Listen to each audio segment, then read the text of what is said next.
everybody. Welcome back to Bayou Time. Harry McCullough here. We're talking a little Main Street program, a little downtown action, and we got some great people here to talk about some great events that are going to be happening with the Main Street program. Travion Smith is the owner of Convo Media. Of course, in the middle here, Ann Piku is the Main Street manager at Terrebonne Parish Government, and Tara Movant is with Explore Homa. So we appreciate all you guys being here. Great time. Well, actually, I should say that it's not really festival time. It's kind of towards the end. It's getting into summertime, but that doesn't mean you guys are still trying to get people to come down and enjoy what we have to offer. So we got a couple of good events. So Travion, tell me about some of the things that are about to happen, and you start us off with this. Sure. We had the Revitalize or Die workshop not too long ago, and we came up with ideas about how to revitalize the community. One of my ideas was storytelling. I reached out to Miss Ann, and she made it happen. So we're going to do a storytelling event.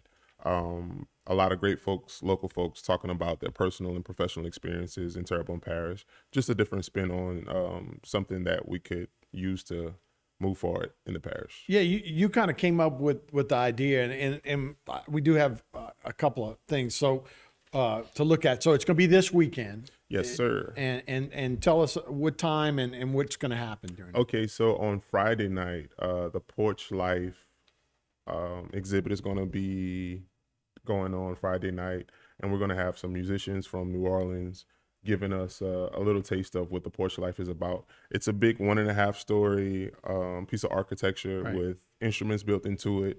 We'll have a whole bunch of different musicians, and also people can get up and play as well. And then on Saturday, we'll have the storytelling event from 12 to 4. We have it spread out with a few storytellers, and then have a little free play. People can come up from the crowd and interact with the Porch Life. Nice. Well, and to go back to what I think Porch Life kind of started, right? During the pandemic, everybody's at their house. So everybody started having their own little concerts on their porch. And I may be completely wrong, but I know they were calling them porch concerts in New Orleans, and they were doing that kind of stuff. And I think that's kind of where it kind of all originated, which is great. And to have that little thing, you can have musicians all over. Yeah, from top to bottom, left to right. It'll be all types of different musicians and just musical things that are kind of eclectic. Right. So if you're into the arts, into music, you should definitely come check it out. Which we're good, and we got a wealth of musicians around here, Yeah. and I don't know if you've ever been to some of the places around here where local musicians play, but it's really awesome. And so when we talk about downtown, you might have, it's going to go from the little triangle off of Boulanger and Church Street. Correct. And go all the way almost to Good Street, right? Well, good traveling as far as to Roussel. So we're going to utilize that whole patch from, say, Greenwich all the way, if you sweep through, to Roussel Street. You might have 3 bands going at a certain time. We'll have bands going on at different times. We'll have food booths, or the food catering options will be on Church and Boulanger. And then our craft vendors will be on Good Street. And then we'll have another band that will be in the parking lot where TFAE has their concert, and then one by the Folk Life Culture Center. But if I can add one more thing about the Porch Life, it's for all folks. So kids too, they're encouraging kids to come out and see if there's something that they're intrigued or they engage in that would maybe lure them to try an instrument out. Right. And so I don't want people to think it's just for adults. They Sure. definitely have it developed for all ages. Right. And the story time, this is a list of events that are going to be going on. Terry, can you step in a little bit and tell us of some of these events and what they might be doing there? Yeah, so we reached out to locals in our area that would have a great story to tell. So we have, Miss Margie Scobie with the African American Museum. She's going to share her story from a first person point of view. We have Kim Chauvin with Down the Bayou Shrimp Tours coming and giving her story on getting started in the shrimping industry and, what kind of came after Hurricane Ida, what it took to get back on their feet. We have a few others. We have Jonathan Foray talking about the Rougarou Festival and just a variety of folks from our community that are going to come share their story so that we can connect through those shared experiences and really push our community forward. Yeah, no, it's a great way. And I guess if you go all the way back into our history, we talk about Native Americans.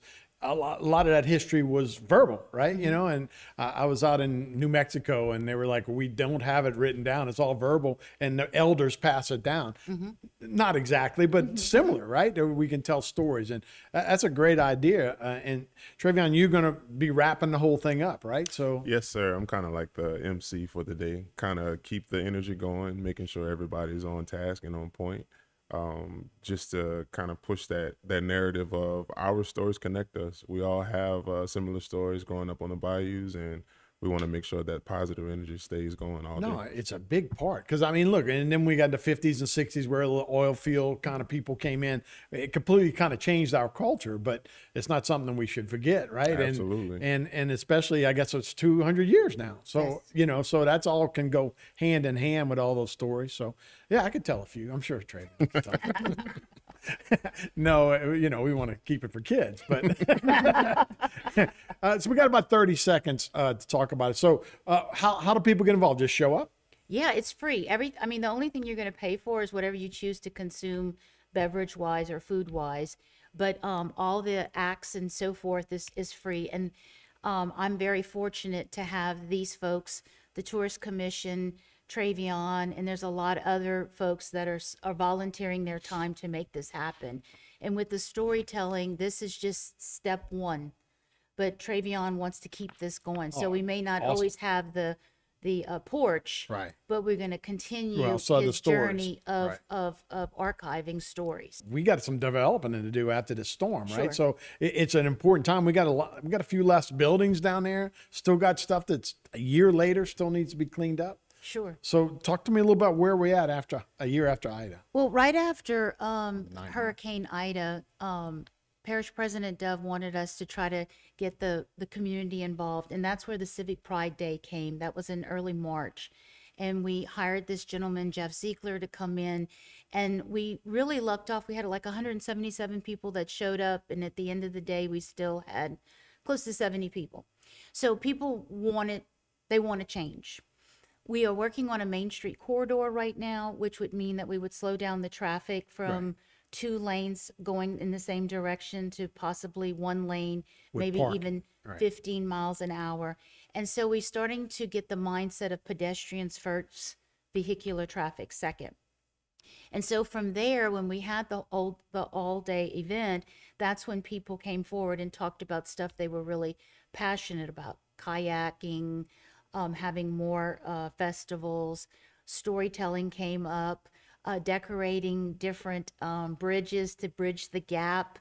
And so I was really excited to see how many people surrendered their day and they were willing to be engaged in the conversation. It wasn't all like negativity. It was right. like, how can we move forward? Sure. And so administration has taken all of that into their hands, and they're working on grants right now, along with Mr. Pulaski and Planning and Zoning and our council Now, members. can they change the traffic flow, or that's a state highway? Well, it is currently a state highway. Again, our legislation, Representative Tanner McGee and Jerome Zarang are working on trying to make that 1 lane of traffic from Polk Street over the bridge to Grand Caillou.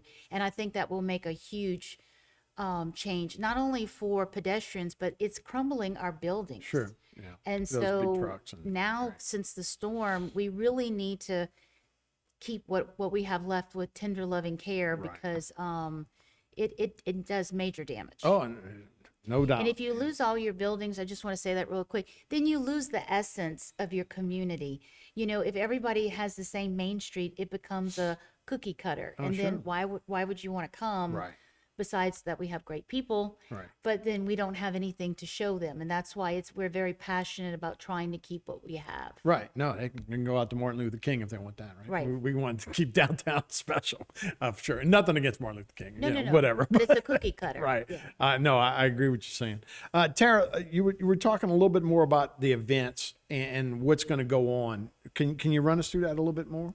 Sure. So new this year, we are going to kick off the White Boot Stroll weekend with a kickoff jam session on Friday. So from 5 to 9 in downtown Homa, the Porch Life is going to be built. It's going to be where we have Louis Michoud and the Michoud Melody Makers, along with some other great musicians. So we invite everyone to come down on Friday from 5 to 9, grab a few drinks from your local establishments, and enjoy some live music. It's going to be great. And then Saturday, we kick off the festival. It's from 11 to 7, again in downtown Homa. We're going to have some amazing food from local vendors, some crawfish dishes, jambalaya, our Bayou Country Crawfish Trail vendors are going to be there as well. We're going to have some Bayou Region and Louisiana unique arts and crafts that are available for purchase. Some great bands. We have a lot of musical lineup.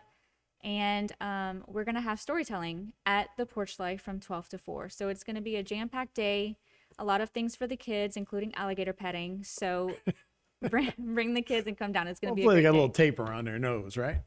Yeah, hopefully. A little bit, yeah. Or we throw them in the bayou and then do some kayaking. That would be great. Hey, Travion, so storytelling is kind of your baby too. And a great way for history to be passed down and stories to be told and to show pride. Absolutely. So tell me about it and how that all works together. We have a rich history of storytelling. Like you mentioned before, Native Americans or any other cultures, we love telling our stories. And I think that if we want to move that forward and represent the past and also be very mindful of what's taking place, we got to tell those stories. So with this being that inaugural event, I kind of want as many people to come out as possible and show some support. And also, if you have any suggestions on how to make it better, definitely keep that in mind. Just take a peek at what we got going on and how we can make it better. How you choose who's going to tell their stories and which stories they're going to tell? Well, I think between all of us, we just know some interesting folks. Right. We tried to pick some interesting folks that we knew in the community. But moving forward, we kind of want to have it maybe like a open mic night, Right. where it's just open to the public. If you have an interesting story about, meeting your first love or being deployed overseas, we'd love to hear that. And I'm sure there are people who will be in the crowd who can relate to that. Yeah, Martin's one-on-one is kind of that way, kind of a history of stories that you can pass down. And one of the great things at the World War II Museum has the love letters that soldiers sent home. Absolutely. So it's always a great way. And look, that's the only way we know our history, right? Because you may remember when something I may remember.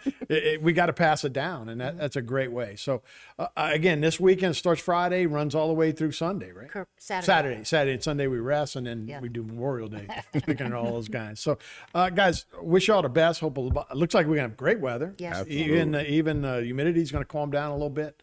So it should be a great weekend. So thank you guys for being with us. Thanks No for problem. having us. All right, we appreciate it. All right, that'll do it for this edition of Bayou Time. Thanks for watching, everybody. We'll see you next time.